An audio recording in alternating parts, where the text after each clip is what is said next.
buds. I was the only black kid. You can't hide. But I started realizing just because I look different than you, a lot of you motherfuckers can't hide either. So it started giving me courage through watching people that we all have a story. We all have a jacked up life in one way or another. Some of us don't have the guts to talk about it though. And that's where I found the guts to talk about mine.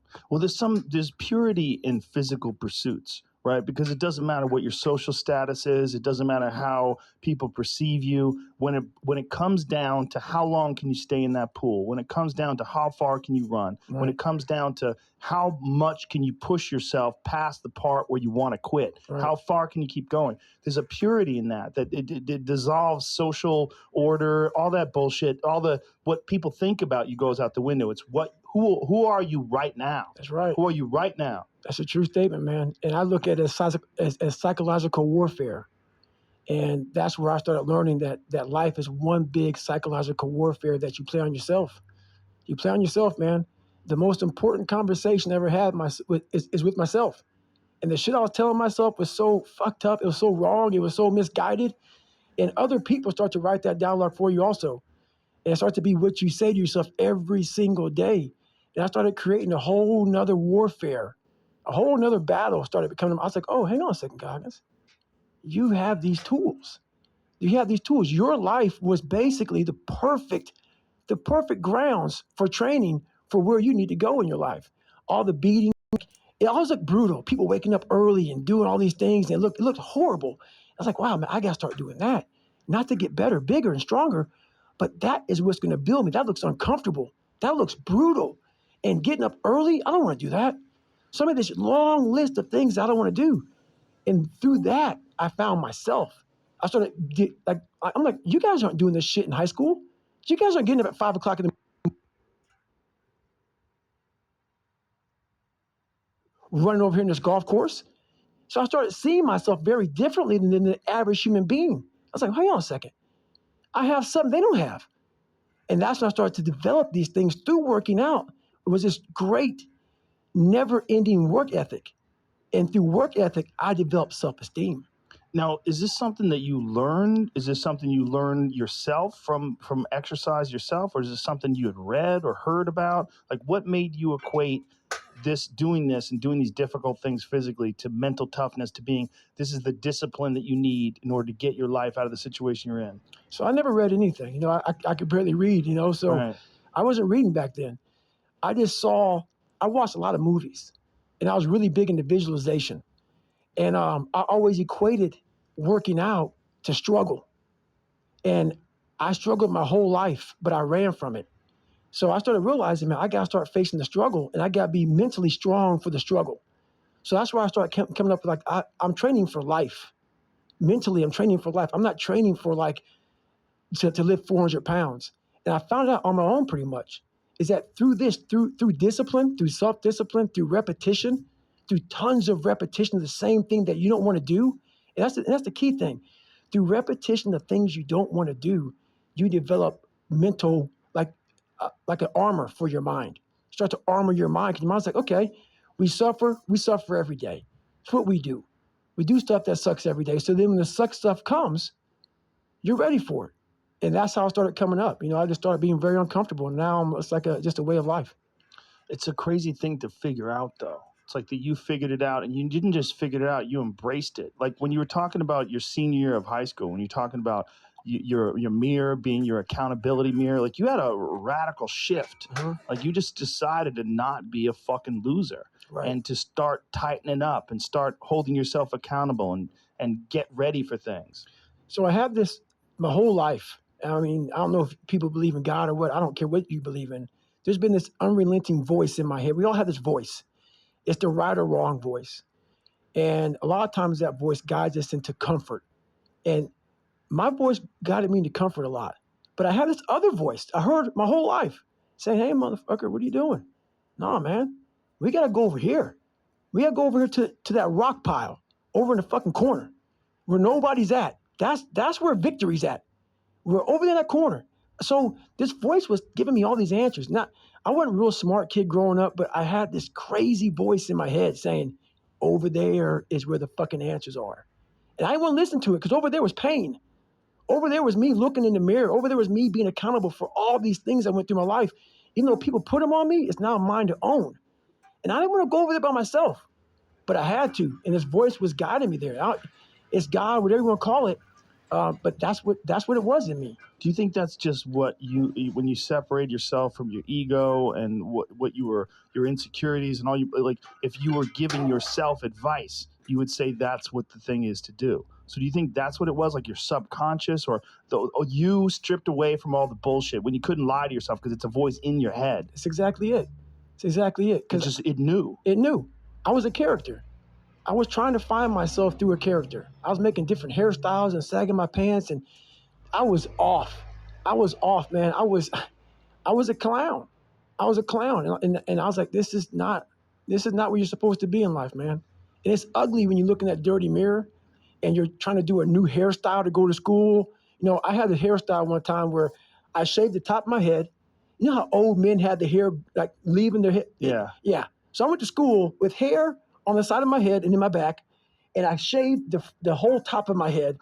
I went to school like that, you know. And then I had like. What did the kids say? I don't remember what they said, but I was just a funny dude. You know, so that was my thing. I was the funny dude that came into school, like Criss Cross came out when I was in high school. So my pants were backwards. I said, you know, I'm gonna have my pants backwards, sag down past my ass crack, shirt turned backwards with a toothbrush in my mouth with the reverse part. The reverse part is your head is shaved and you have some hair on top. Just a little piece of hair versus like a part through hair. The part was on a bald head.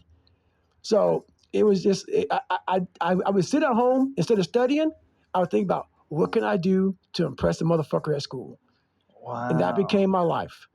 And it's a long road to hoe to get to the guy who says, now, you don't ever smile on any podcast. You look so serious. I look at that shit. I'm like, you motherfuckers have no idea who I am, where I've come from to get here today. You could have probably been an entertainer. Like you probably, because you were doing all that kind of shit. I have some jokes, Joe. I got some jokes, Joe. I bet you do. So what people read in this book can't hurt me. It's a sad story. It's a horrible story. It's a tragic story. It's a story that made me who I am today. But you have to learn to laugh at yourself too. Once you go through that shit, so there's a lot of parts in there where there's a lot of me against a lot of white people, you know? And I have a routine that I won't do. So people who hire me to speak, I'm not going to do the routine. I often do it sometimes. And think about it. I was a 36 black guy to go through SEAL training. Okay. Out of how many people? Out of probably looking at probably 11, 12 to make it through, probably 13,000 SEALs. I was probably the 36. I was the 36 black guy to make it through. Since the 1940s. You know, you're looking at almost 70 years. Wow. Yeah. So you know, do the math on that. So there's not a lot of black guys, and so I take that and I make a nice comedy skit out of that shit. You know, like the first time they tied me up and threw me, it's called drown proofing. Yeah. So I'm negative born as hell. You know. Me too. Oh. I'm related to that big time. Yes, you one of the few white boys, man. They're negative born. You sink like a rock. Like a rock. And that's hard. So imagine them getting your hands and feet, tying your ass up and throwing you in the fucking water and say swim. It was like throwing a cat in the water with fucking a brick on him. So I was just losing my fucking mind. So it's so many things I had to get over, you know. And I found humor. I found humor in my suffering. I was like, motherfucker, what are you doing out here, Goggins? Like, this is crazy. Like, you're literally trying to reinvent the wheel. But I was trying to reinvent my mind. And I used every single tactic possible to do that.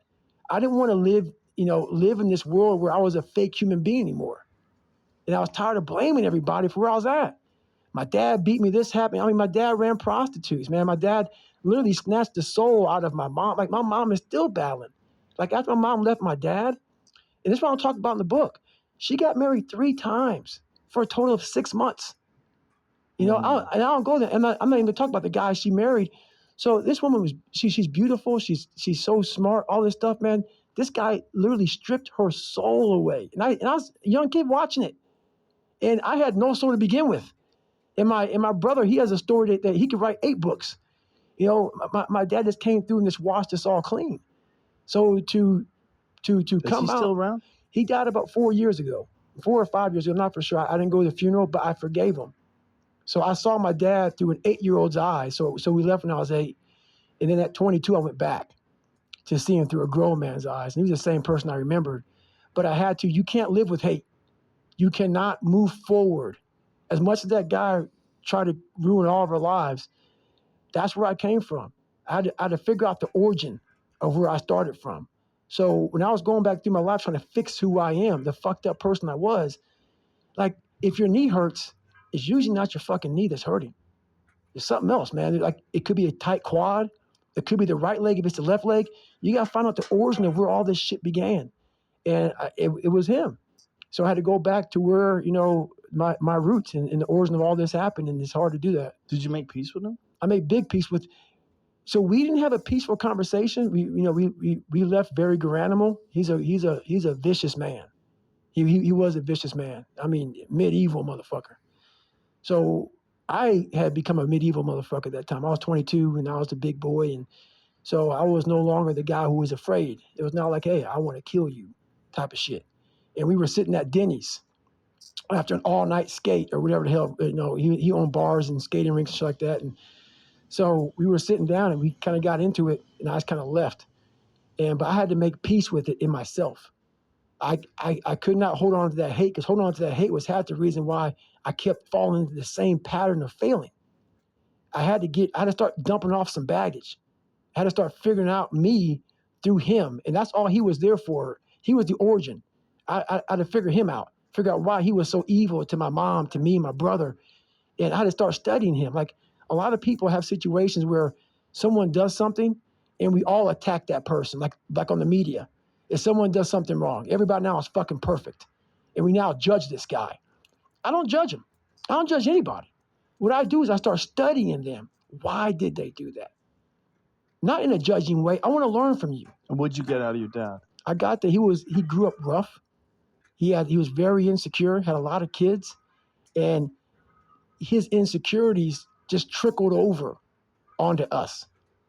So yeah, he jacked us up real good, but he never fixed himself. So if you never fix yourself, the next person in line is going to get the wrath. And we were next in line.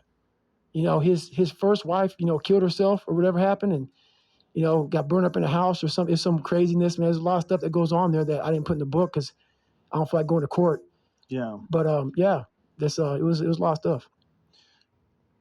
One of the great parts about this book is that you detail exactly what was going through your mind in terms of like your weaknesses and how you had failed. And then it's not just one time. Like you do the thing in high school where you get your shit together and then you join the military and then you wind up getting fat again. And then when you have to lose, 106 pounds in 3 months to qualify for SEAL training? For SEAL training, yep. That's insane. Yeah, because what I realized at that time, once again, I failed again. I thought, so what you're talking about is I took this ASVAB test. I didn't know how to read and write pretty much in high school. I was like at 4th grade reading level. I took that test a few times, and I finally passed it. And when I passed it, I actually drove my car to the daggone airport and watched planes take off because I was like, I'm going to be on one of those planes one day going to Air Force boot camp. So I always fixed the things on the surface. So if I couldn't read and write, I learned to read and write. I would always fix these things on the surface level. And so whenever something hard would raise its ugly head, I didn't have any kind of tools to handle it. I'm like, man, I thought I fixed this already, man. But no, I didn't go deep into the dungeon of my soul to say, okay, what is making you a quitter? What is making you a weak man? What is making you afraid? And so that's why I kept on quitting and going back to start or not knowing how to get through hard times. And that's why I always tell people, I'm not a theorist. I didn't study a fucking book. I literally put myself in a fire repeatedly like a sword. You put a sword in a fire repeatedly and repeatedly. If you keep on doing that, you're going to get a nice sword.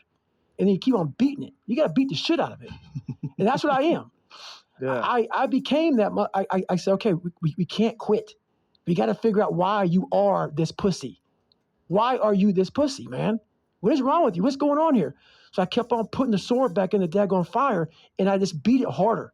And I beat it harder. Before I knew it, I started realizing, all right, man, the brain is starting to get hard. The brain is starting to get hard. I'm no longer a theorist. I'm now a practitioner. I put it in hell. I dissected it while it's in hell because you can't dissect anything in a normal environment. You can't dissect anything in 72-degree weather. You must put it in the fucking freezer and freeze the fuck out of it.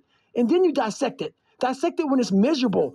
Dissect the brain when all it's thinking about is, I need to get out of here, man. I want to get out of the fucking freezer. Open the door. And you said, nah, 5 more seconds, man. 5 more seconds in the freezer. And that's when you start to pick that brain apart. And that's what all this stuff did to me. I kept on putting myself back into the freezer or the fire and beating the shit out of myself, mentally and physically. Before I knew it, this is what happened. Wow. It's an interesting way to self-teach. You know, like most people that, you know, you talk to that are disciplined, they, you know, they have something that they read that inspired them. They have certain people that they look up to. There's certain, you know, coaches that taught them. There's certain important moments in their life.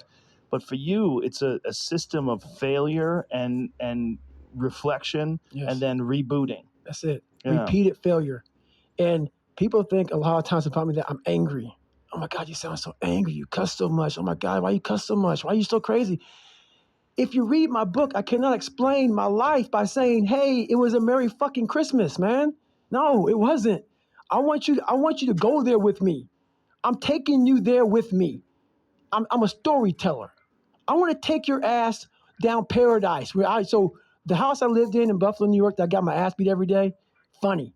We lived on Paradise Road, and it was anything but fucking paradise. So I want you to go there with me. You want to learn from me? Let me take your ass home. Let me take you there. So that's the whole thing about it, man. We're scared to dive into our lives. What made us who we are? The beautiful people that we are. We're all jacked up in so many ways. That's the beauty of us. That's the beauty of me. I'm jacked up, but I figured out my own little process on how to get unjacked up and how to. I'm not going to get the same. I'm not going to get the same way you're going to get there. You may get there by going point A to point B. I might go point C to D to E to F. But I'm going to be there the same way you are, just a little harder. That's how I train my brain. So it's just different. I'm a different thinker. When you stop and think about all the different times that you did have to reboot and how you found like new goals and you found new inspiration and you fired up a new discipline and you became stronger and harder and you got one of the things that people always look for in life, they look for a point where they can rest. Yes, sir. Oh, I'm going to retire. You know, like people love that expression, the golden years. They love that expression. Yes. You know, they love the idea of struggle as long as it ends, and then when it ends, they're gonna have a nice, comfortable spot. It must end. Yeah, the suffering must end. Yeah, you should relax, man. You've done so much. That's right. You've really done so much. But the idea of reaching this golden year is it's a very flawed idea because it's an idea that you're gonna work hard, but then you're gonna reach the finish line. But there's no finish line. No. It doesn't exist. That's the scary thing about life, my friend. That is a scary thing, right? And that's what fatigues me. People go, man, why don't you ever smile? There's no fucking end, my friend. There's no end. There's no end. I know that you're going to meet Cam Haines after this. Yes, sir. And listen, please, if you guys run, put a number of that miles that you're going to run and leave it at that. Do not say, let's see who quits, because you will both die, because that's a hard man. He is a hard man. Cameron Haines is a hard man. He will run until you die or he dies. He's a hard man, dude. He does those 240s. He does those ultra. He's a sick fuck. And see, those are the guys I'm looking for. Yeah, that's a scary. The two of you guys, you need to pick a number. I know. Whatever you get. I think you guys are going to run 35 miles. Yeah. Is that what you're going to do? Good. Yeah, 35 is a good number. Yeah, we've been texting back and forth trying to make it sensible, so we don't go off the chain. Because if one of you motherfuckers wakes up and has a good strong espresso, I know. And goes, fuck it, let's do 300. It's going to be on. No! It's going to be a long day, man. No. That's it. Yeah. You know this new race that they're doing where they're you run for 1 hour.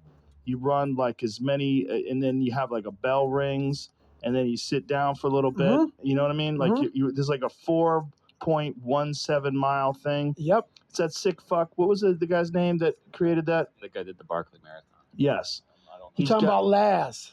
Yeah, this crazy fuck. Laz. So he had people running for days and days and days. He invited me out there for this race. Yeah? I actually got into the Barkley last year, but couldn't do it because of the book.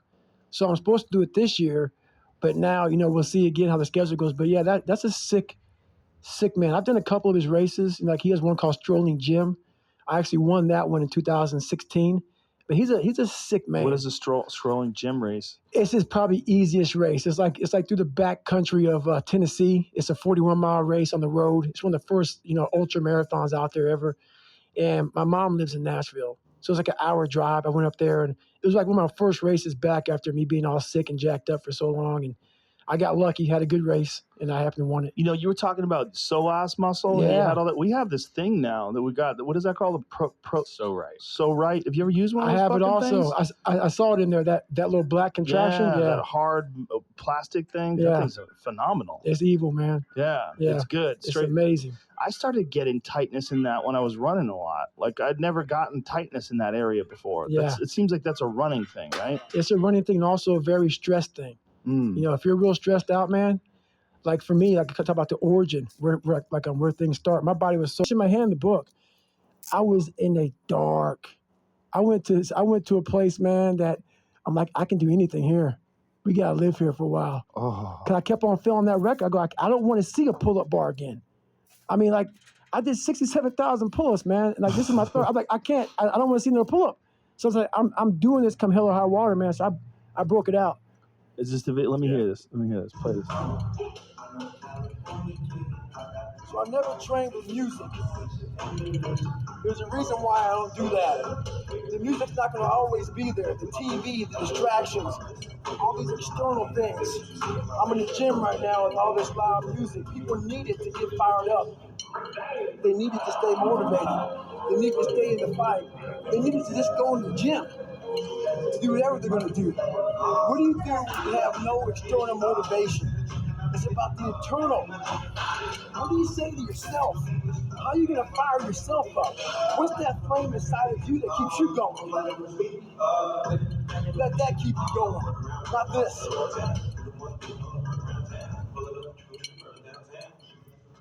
And when you're doing this, the whole time you're doing this, you're doing some of the hardest chin-ups you can do. You got a chain around your neck. Right. For the folks that are just listening, and you're pulling down on ropes. You're doing chin-ups on, it looks like taped up ropes. Yes, sir. That's what it is? Yeah, those are grip. Yeah. That's like jiu-jitsu guys do a lot of those. Yes, I was. I spoke to the University of Alabama, and they were in there. Most of these athletes, man, they got to get hype.